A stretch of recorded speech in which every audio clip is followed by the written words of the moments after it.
My name is Grace Mitchell, and I'm 34 years old. 3 months ago, I stood outside my sister's $200 wedding while 500 guests celebrated inside because she decided I wasn't successful enough to attend. The small envelope I left at the reception desk that night would cost her $1 too. 8 million penthouse and completely redefine what success means in our family. Before I share what happened that night and the shocking aftermath, please take a moment to like and subscribe, but only if you genuinely connect with stories about setting boundaries with toxic family members. I'd love to know where you're watching from and what time it is there. Drop it in the comments below. Now, let me take you back to that evening when everything changed between my sister Victoria and me. The St. Regis Hotel on Fifth Avenue looked like something out of a fairy tale that evening. Crystal chandeliers cast golden light across the marble lobby, and I could hear the string quartet warming up in the grand ballroom. Victoria had been planning this wedding for 18 months, and from the glimpses I'd seen on Instagram, she'd spared no expense. I smoothed down my simple black cocktail dress, $1 too, 100 fine from Nordstrom Rack that I'd thought was perfectly appropriate. But as I watched other guests sweep past in their designer gowns and custom tuxedos, I suddenly felt underdressed. These weren't just wedding guests, they were Victoria's new world. Tech executives, venture capitalists, the kind of people whose weekend homes cost more than most people's primary residences. Name, please. The receptionist behind the check-in desk wore a headset and held an iPad, her smile professionally bright. Grace Mitchell, I'm the bride's sister. Her fingers swiped across the screen, then swiped again. Her smile faltered slightly. Could you spell that for me? Gracemmitchell. I watched her face carefully as she searched through what must have been an extensive list. 500 guests. Victoria had told me the biggest wedding the St. Regis had hosted this year. I'm so sorry, Miss Mitchell, but I'm not seeing your name here. She looked genuinely confused. Perhaps you're listed under a +1. No, I RSVP'd directly 2 months ago. I pulled out my phone, scrolling to find the confirmation email. See, April 15th, confirmed for 1. The receptionist bit her lip, clearly uncomfortable. Behind me, more guests were arriving, and I could feel their impatience. Would you mind stepping aside for just a moment? Let me call the wedding coordinator. But I already knew something was wrong. Victoria was nothing if not meticulous. She didn't make mistakes with lists, especially not for an event she'd been obsessing over for a year and a half. My stomach tightened as I moved to the side, watching happy couples check in and receive their table assignments. I pulled out my phone and dialed Victoria's number. She answered on the third ring, and I could hear the excitement in her voice, the bustle of the bridal suite behind her. Grace, what is it? I'm about to walk down the aisle in 30 minutes. Victoria, I'm at the check-in desk. They can't find my name on the list. There was a pause, not the confused pause of someone trying to solve a problem, but the deliberate pause of someone choosing their words. In the background, I heard champagne glasses clinking and her bridesmaids laughing. Oh, that her tone shifted, becoming cooler, more business. Like, did you really think you'd be invited, Grace? The words hit me like ice water. What, Victoria, I'm your sister. You sent me an invitation. That was before Robert's investors confirmed. Do you understand who's here tonight? The founding partner of Sequoia Capital, 3 board members from Goldman Sachs, Robert's entire executive team. She lowered her voice, but I could still hear every cutting word. I can't have my underemployed sister mingling with these people, talking about her little real estate side hustle. It's embarrassing, side hustle. I kept my voice steady, though my hand trembled slightly. I've been in real estate for 8 years. Playing with house showings isn't a career. Grace, look, I need you to understand this is about Robert's future, our future. His investors need to see we run in the right circles, and frankly, a 34-year-old single woman who can barely afford her rent doesn't fit the image we're projecting tonight. I stood there for 10 seconds, maybe more, just breathing. The receptionist was pretending not to watch me. A couple in Armani evening wear brushed past the woman's diamonds, catching the light. Somewhere in that ballroom, 500 people were about to watch my sister marry a man whose success apparently meant more than 20 years of sisterhood. I understand perfectly. I finally said, "Good. I knew you would. Maybe we can do lunch next month when things calm down." I hung up. My hands were surprisingly steady as I reached into my clutch and pulled out the small cream envelope I'd been carrying. Inside wasn't the $500 cash I'd planned to slip Victoria during the reception, money I'd actually scraped together despite what she thought about my finances. Instead, there was something far more valuable, something that would have changed everything if she'd just given me 5 minutes at the microphone tonight. I walked back to the reception desk. The coordinator had arrived looking flustered and apologetic, but I simply smiled and handed her the envelope. "Please make sure Victoria gets this. It's her wedding gift." As I walked out of the St. Regis that night, I thought about all the times Victoria had dismissed my career choice. It started 8 years ago when I left my corporate accounting job to get my real estate license. "You're throwing away your degree," she'd said, fresh out of her MBA program. "Real estate is for people who can't handle real careers." Every family dinner became a comparison showcase. Victoria would arrive with stories about her latest marketing campaign, the Fortune 500 clients she was landing, the six-figure bonuses that came with her director title. Mom would beam, Dad would nod approvingly, and then all eyes would turn to me. "How's the house selling going, Grace?" Mom would ask, her tone suggesting she was inquiring about a child's lemonade stand. "It's good," I'd say simply, never mentioning the luxury properties I was starting to handle, the network I was building, the clients who trusted me with their biggest financial decisions. Why bother? In their eyes, I was playing pretend while Victoria was conquering the corporate world. Last Christmas was particularly brutal. Victoria had just gotten engaged to Robert, and she couldn't stop talking about their combined income, their 5-year plan, the investment property they were buying in the Hamptons. "You should really think about your future, Grace," she'd said, cutting into her prime rib. "You're not getting any younger, and freelance real estate isn't exactly a retirement plan." Mom had chimed in, as she always did. "Victoria's right, sweetheart. Maybe you could get a job at her company. I'm sure she could put in a word." "I'm doing fine," I'd replied, taking another sip of wine. "Fine isn't thriving," Victoria had shot back. "When Robert's company goes public next year, we'll be set for life. What's your plan?" "Show houses until you're 60. I'd wanted to tell them about the Blackstone opportunity that was already in motion, about the portfolio I was being considered to manage. But I'd learned long ago that defending myself to my family was like shouting into the wind. They'd already decided who I was, the underachieving older sister who couldn't keep up with Victoria's success. What they didn't know was that while Victoria was climbing the traditional corporate ladder, I'd been building something entirely different. Something that was about to make their definition of success look adorably small. The second sign I'd become invisible to my family was more subtle, but somehow more painful. It wasn't just about career comparisons anymore.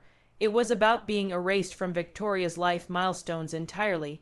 When Victoria got engaged last year, I found out through Instagram, not a call, not text, just a perfectly staged photo of her hand with a 3-carat diamond hashtag she said yes.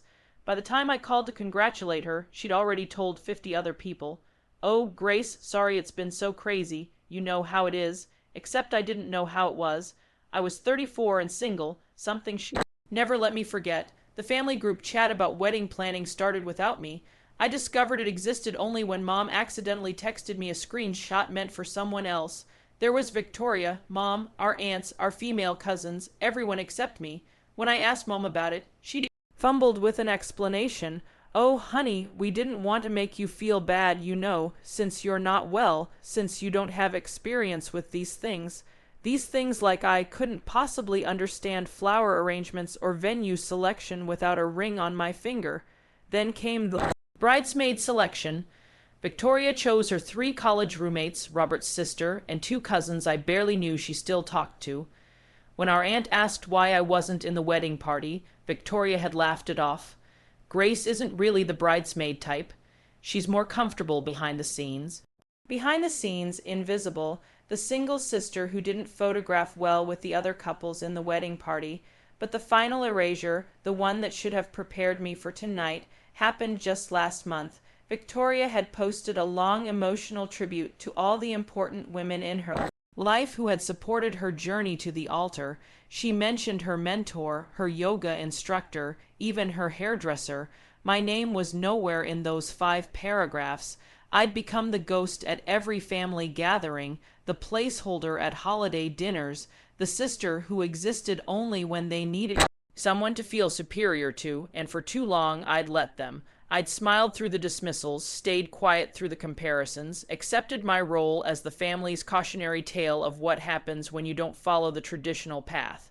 But ghosts have a funny way of haunting people when they least expect it. Standing outside the St. Regis, watching happy couples stream into my sister's wedding, I had a choice to make. I could fight for my seat at that table, cause a scene, demand to speak to Victoria in person, maybe even convince security to let me in. The old Grace would have done exactly that, would have swallowed her pride and found a way to smooth things over, to make herself small enough to fit into whatever corner they'd allow me. But as I stood there in my simple black dress, holding my clutch with that envelope inside, I realized something crucial. Some tables aren't worth sitting at. If I walked away now, if I let Victoria have her perfect wedding without the embarrassment of her unsuccessful sister, I'd lose any chance of reconnecting with extended family I only saw at weddings and funerals. Our cousins from California were in there, our great aunt from Boston, who I hadn't seen in 3 years. These were relationships that would likely never recover once word got out that I'd been excluded. More than that, I'd be cementing my reputation as the family failure. Victoria would spin this story for years, how I couldn't even show up to support her on her big day, how I was probably too embarrassed by my own life to face all those successful people. Every family gathering would include whispered updates about poor Grace, still single, still struggling, still trying to make it in real estate while everyone else thrived. But the biggest loss, the one that made my chest tight, was that I'd lose any remaining claim to my place in this family, not just Victoria's family, but the entire Mitchell clan. I'd become the cautionary tale they'd tell their children. Don't end up like Aunt Grace, who chose career instability over a real job and ended up alone. The doorman glanced at me sympathetically. I must have looked pathetic standing there in the October cold, clearly dressed for a wedding I wasn't attending. Can I call you a cab, miss? No, thank you. I'm fine. And surprisingly, I was, because losing all of those things, the family connections, the reputation, the place at their table, suddenly seemed like a small price to pay for keeping the one thing they'd been trying to take from me for years, my self-respect. I thought about the email sitting in my drafts folder, the one I'd planned to send to Victoria tomorrow with photos from tonight congratulating her again on her happiness. I thought about the speech I'd written but would never give, about how proud I was of my little sister. I thought about all the ways I'd been prepared to celebrate her, even as she systematically erased me from her life. My phone buzzed. A text from Mom, "Where are you? Ceremony's starting soon." I typed back, "Victoria uninvited me. I'm going home." 3 dots appeared immediately, then disappeared, then appeared again. Finally, there must be a misunderstanding. There was no misunderstanding. For the first time in years, everything was crystal clear. I turned my back on the St. Regis, on the warm light spilling from it windows, on the sound of celebration and belonging that I'd never really been part of anyway. Some bridges are meant to burn, some doors are meant to close, and sometimes the most powerful thing you can do is simply walk away. If you've ever been underestimated by your own family, you'll understand what happens next. Before we continue, if this story resonates with you, please hit that like button. It really helps share these important messages about setting boundaries with toxic people, even when they're related to you. Now, let me tell you what was in that envelope I left at the reception desk and why Victoria tried to call me 47 times that night. Back at the reception desk, I pulled the cream envelope for my clutch one last time. It was smaller than a typical wedding card, more like the kind that comes with flowers. I'd been carrying it for weeks, waiting for the perfect moment. During the reception to slip it to Victoria, maybe during our dance or when she was making rounds to thank guests, the receptionist watched nervously as I borrowed her pen. On the front, in my neatest handwriting, I wrote "Wedding Gift for Victoria Mitchell." "Please make absolutely sure she gets this," I said, sliding it across the marble counter. "It's important. Of course, Miss Mitchell, I'll personally deliver it to the bridal suite." No, I shook my head. Not now. After the ceremony, during the reception, when she's surrounded by all those important investors and executives, she mentioned the timing matters. The receptionist nodded, though she looked confused. I didn't blame her. What kind of sister leaves a gift and disappears from her own sister's wedding? The kind who's about to change the game entirely. I walked through those massive doors into the October night. The city was alive around me, taxis honking, people laughing on their way to dinner, the endless energy of Manhattan on a Saturday night. Inside the St. Regis, 500 people were about to watch my sister marry into what she considered success. They'd toast with champagne that cost more than my monthly subway pass. They'd dance until midnight in a ballroom that looked like Versailles. And I'd be sitting in my favorite restaurant 3 blocks away eating pasta arrabbiata and drinking a perfectly reasonable glass of Chianti alone. As I walked, my phone stayed silent. The ceremony must have started. I imagined Victoria floating down the aisle in her $30,000 dress, Robert waiting at the altar in his custom Tom Ford tuxedo, their venture capitalist friends dabbing at tears while calculating the couple's combined net worth. None of them knew what was waiting in that envelope.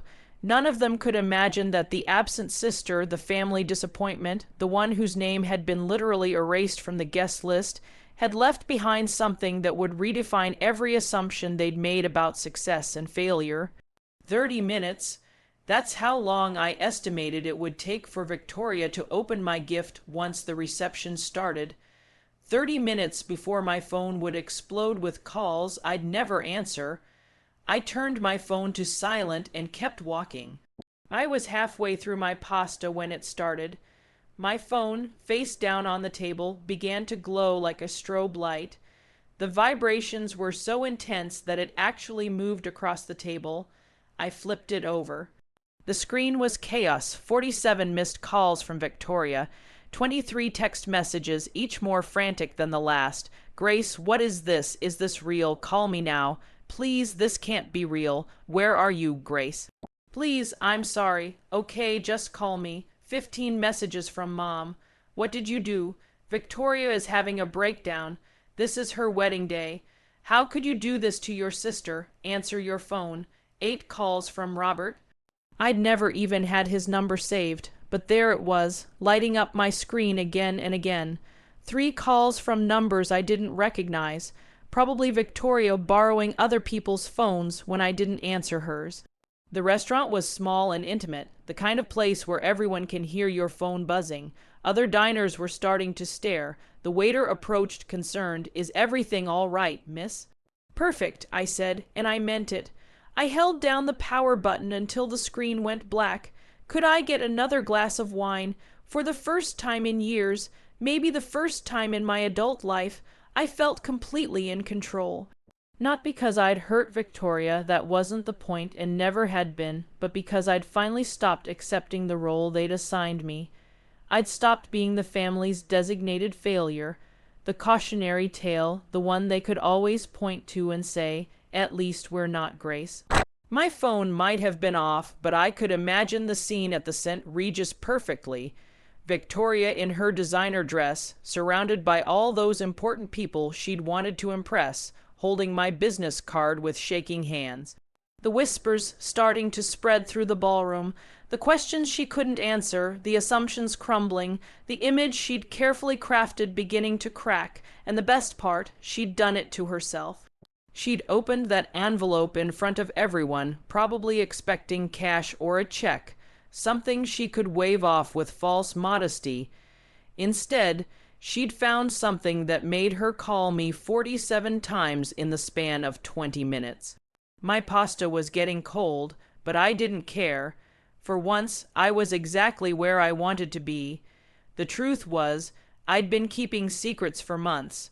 Not malicious secrets, not the kind meant to hurt anyone, but the kind you hold close when you're not sure who you can trust with your success. The email had come through on a Tuesday morning 6 months ago while I was showing a cramped two-bedroom in Queens to a young couple. My phone buzzed with a notification from an address I didn't recognize, J. Thompson Blackstone, com. I almost deleted it, thinking it was spam. Real estate agents get all kinds of bogus investment offers, but something made me open it. Dear MS. Mitchell, following your exceptional handling of the Riverside portfolio disposition and your innovative approach to our Chelsea development project, Blackstone Real Estate Partners would like to discuss a senior position within our New York office. I'd read it 3 times standing in that musty Queens apartment while my clients debated square footage. Blackstone, the largest real estate investment firm in the world, managing over $300 billion in assets. They wanted me. The interviews had been intense. 6 rounds over 3 months, flying to their offices in Manhattan, meeting with executives whose names I'd only read in the Wall Street Journal. They grilled me on market analysis, portfolio management, international real estate trends, everything I taught myself over 8 years of what my family called playing with houses. The final offer had come just 1 week before Victoria's wedding. Senior Vice President, Real Estate Acquisitions, managing a $500 million portfolio focused on luxury residential properties in the tri-state area. The salary was more than Victoria and Robert's combined income. The signing bonus alone was more than I'd made in the past 2 years, but there was something else, something that sat in my safe deposit box at Chase Bank, something I'd been planning to reveal at the wedding in the most gracious way possible. 6 months ago, right after that first Blackstone interview, I'd done something impulsive. There was a penthouse in the Upper East Side, a 3-bedroom with Florida-to-ceiling windows overlooking Central Park. It was the exact apartment Victoria had dragged me to see 2 years ago, back when she was window shopping for her future. She'd taken photos in every room, posted them on her vision board, told everyone it was her dream home for when Robert's company went public. The owner was going through a divorce, needed a quick cash sale. With my real estate connections and the confidence that Blackstone would come through, I'd made an offer. Cash closed in 30 days, the key to that $8 million penthouse was supposed to be my wedding gift to Victoria. I'd planned to stand up during the toasts, tell everyone how proud I was of my little sister, and hand her the key in front of all those important people she wanted to impress. It would have been perfect. The underestimated sister giving the ultimate gift, proving that success comes in many forms, but that key was still in my safe deposit box, and after tonight it was going to stay there, or rather, it was going to find a much better home. I already had the donation papers drawn up for the Women's Shelter of New York. They could sell it or use it for transitional housing. Either way, it would actually help people who deserved it. Victoria would find out about the penthouse eventually. She'd probably even recognize the address when she saw it in the donation announcement, but by then it would be too late. Some gifts, once refused, can't be taken back. By Sunday morning, the voicemails had evolved from angry to desperate. I finally turned my phone back on to find 127 missed calls and a voicemail box so full it had stopped accepting new messages. Victoria's voice in the first message was shrill, disbelieving. "Grace, what kind of joke is this? Blackstone, please call me back and explain." By the 10th message, she was crying. "I Googled it, Grace. Oh my God, I Googled it. Senior Vice President, is this real? Please, please call me. I'm so sorry about yesterday." I didn't mean it. Robert's message was more measured, but equally shocked. "Grace, Victoria is having a complete meltdown. Half our investors are asking about you. Apparently, 3 of them know you professionally. Please call us back." But it was Mom's final voicemail that really captured the family's panic. "Grace Elizabeth Mitchell, You answer this phone right now. How could you hide this from us, from your own family? Victoria says you're some kind of executive at Blackstone, that you manage hundreds of millions of dollars. This can't be true. You sell houses. You can barely pay your rent. What is going on? Barely pay my rent. Even now, even with the evidence literally in Victoria's hands, they couldn't quite believe it. The business card I'd left in that envelope was elegant in its simplicity. Grace Mitchell, Senior Vice President, Real Estate Acquisitions. Blackstone Real Estate Partners, 345 Park Avenue, New York, NY, on the back in my handwriting. I was going to announce this at your reception and give you the keys to the Riverside penthouse, the one you loved. But it seems successful people don't belong at your wedding. Congratulations on your marriage. The penthouse will be donated to charity in your name. According to the text from my cousin Sarah, the only family member who'd reached out with congratulations rather than demands, Victoria had opened the envelope during the reception's cocktail hour, surrounded by at least 50 guests. She'd laughed at first, thinking it was a prank. Then someone had pulled up Blackstone's website on their phone, found the leadership page that had been updated just 3 days ago with my photo and bio. The reception had essentially stopped. 3 of Robert's investors had immediately recognized my name. I'd been managing their personal real estate portfolios for the past year, though they'd known me only through email and phone calls. The founding partner of Sequoia Capital, the one Victoria had been so desperate to impress, he'd tried to poach me for his private family office just last month. Every assumption, every dismissive comment, every moment they treated me as the family failure. It all came crashing down in front of the exact audience Victoria had been trying to impress. The Google searches must have been frantic. I could picture Victoria still in her wedding dress, huddled with Robert and her bridesmaids around someone's iPhone, typing my name into search bar after search bar. The first result would have been Blackstone's official announcement from 3 days ago. Blackstone Real Estate Partners appoints Grace Mitchell as Senior Vice President of Real Estate Acquisitions. Then the details that would have made their jaws drop. Mitchell will oversee a $500 million portfolio of luxury residential properties across the New York metropolitan area. She brings 8 years of experience in high-end real estate transactions, including the record-breaking Riverside portfolio disposition that generated a 47% return for investors, the Wall Street Journal mentioned from last month before my official appointment. Grace Mitchell, the independent broker who orchestrated the $127 million Chelsea development deal, represents a new generation of real estate professionals disrupting traditional models, the real deal's profile from 6 months ago. The quiet power broker, how Grace Mitchell became the GOAT for ultra-high net, worth real estate, but the number that would have really stunned them was right there on Blackstone's website. Assets under management $1 trillion. My division alone $15 billion. Sarah's text included a photo from the reception, Victoria holding my business card, her face a mixture of shock and devastation, surrounded by guests who were all staring at their phones. Robert was beside her, his hand on her back, but his expression was equally stunned. In the background, I could see some of his investors huddled together, clearly discussing this revelation. Everyone's asking where you are, Sarah had written. 3 of Robert's investors want your contact info. They said they've been trying to get a meeting with you for months. Victoria had to admit she doesn't even have your work email. She didn't have my work email. She didn't know where my office was. She didn't know anything about my professional life because she'd never asked. For years, every conversation had been about her achievements, her milestones, her success. The moment I'd tried to share anything about my work, she'd wave it off. Oh, you're still doing the house thing, that's what she'd called the career that had just made me one of the youngest SVP in Blackstone's history. My phone buzzed with another text from Sarah. Victoria just announced she needs to leave her own reception early. She looks sick. Your mom is telling everyone you must have made a mistake on the business card. A mistake, because even with all the evidence, they still couldn't quite accept that the family failure had become more successful than any of them.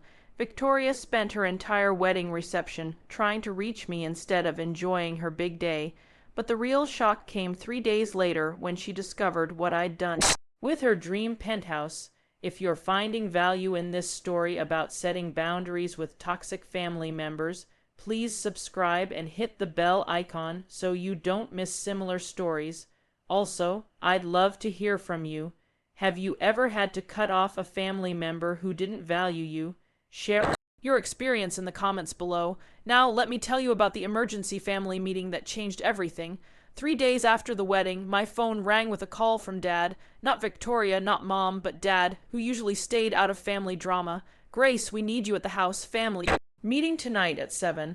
I'm not coming, Dad. Your sister is devastated. Your mother is beside herself. The least you can do is explain yourself. Explain what? That I got a job promotion. That I'm successful. What exactly needs explaining?" He sighed heavily. "Just please 1 hour. We need to understand what happened. I almost felt bad for him. Almost. They can have their meeting. I won't be there. The family meeting happened anyway. Sarah, bless her, gave me the play-by-play through texts. The entire Mitchell clan had assembled in my parents' living room. Mom, Dad, Victoria, and Robert. 3 aunts, 2 uncles, and several cousins. The same people who'd been at the wedding, who'd witnessed Victoria's meltdown over my business card. According to Sarah, Victoria had stood in front of everyone, still in her honeymoon-canceled casual wear, and read my business card out loud like it was evidence in a trial.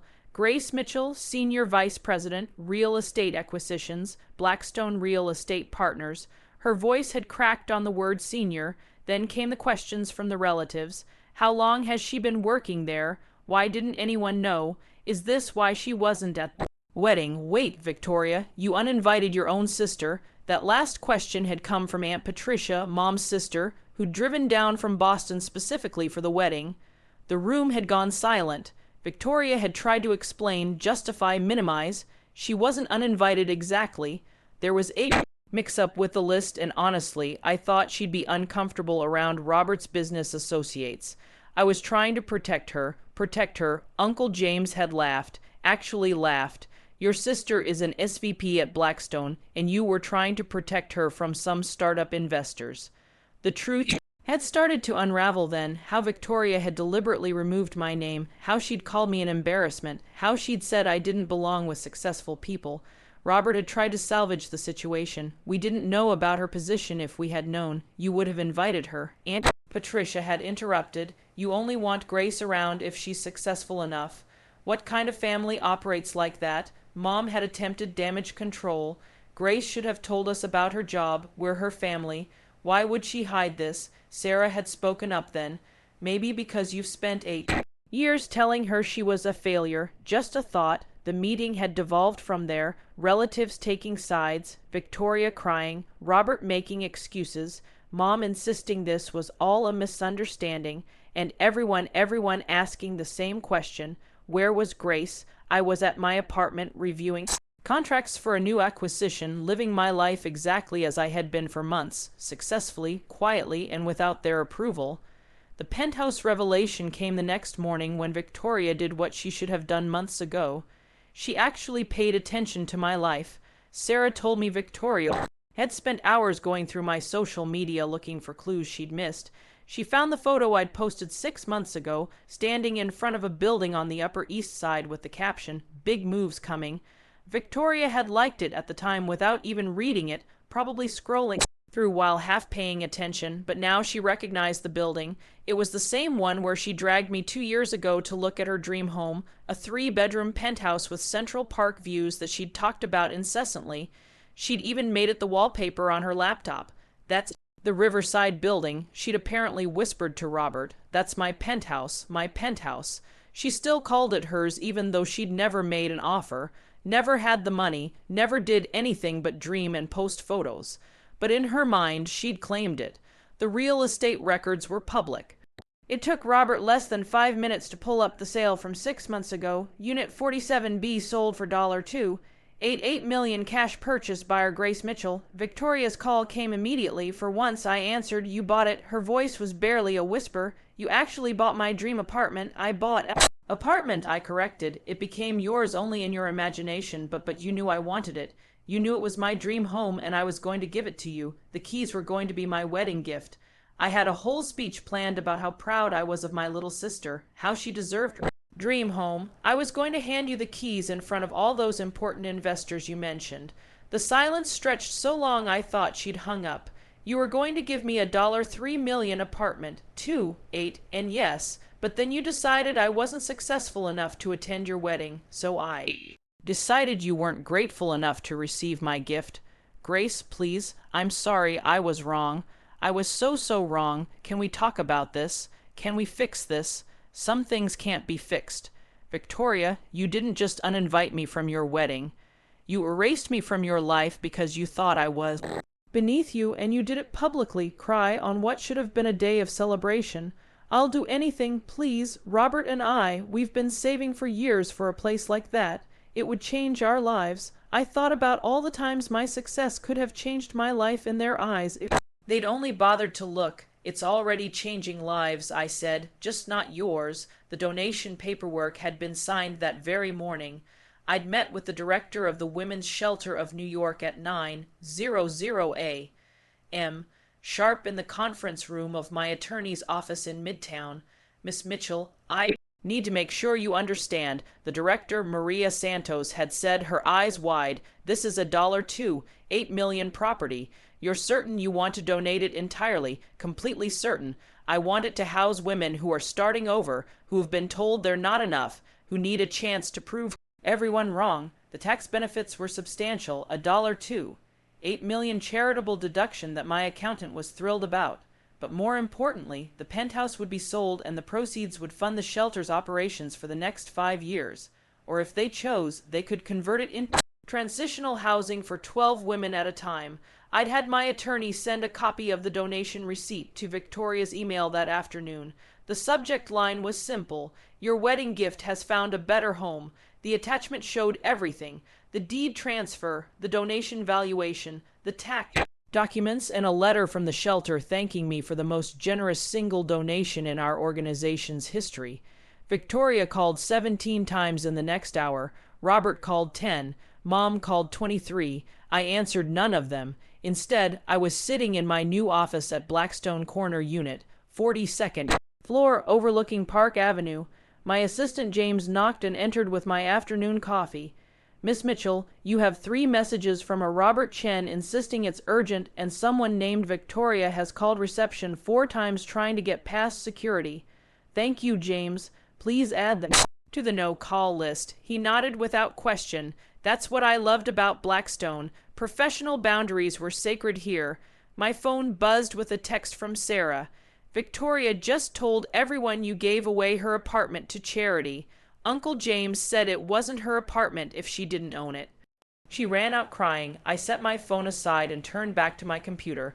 I had a portfolio to manage, deals to close, a career to build. The same career they'd dismissed as playing with houses for 8 years. The penthouse was gone, donated, making a real difference in the world, and Victoria, she was learning what it felt like to have something you thought was yours disappear in an instant. The difference was she'd only lost a dream. When she'd uninvited me from her wedding, she tried to take my dignity. One of those things could be replaced. The other was priceless. 2 weeks after the wedding, Victoria made her last desperate attempt. She'd somehow figured out the Blackstone building address, probably from LinkedIn, and showed up at our lobby on a Tuesday morning. James called up to my office at 9:15. Ms. Mitchell, there's a Victoria Mitchell in the lobby, insisting she's your sister. Security won't let her up without your approval. I looked at the security monitor on my desk. There she was in her designer suit, arguing with the security desk. She looked smaller somehow, diminished.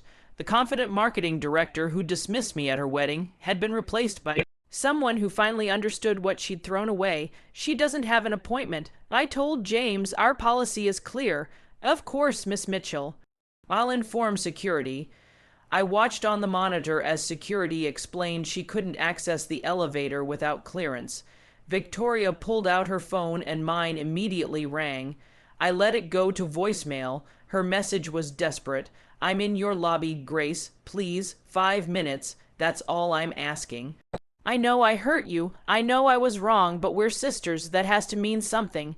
Sisters, we were sisters when it was convenient for her, when she needed something, when my success suddenly made me worth knowing. I composed an email instead of calling. Victoria, boundaries are not suggestions. They are not negotiable. They are not erased by apologies or blood relations. You made it clear at your wedding that success was your entry requirement for family. Now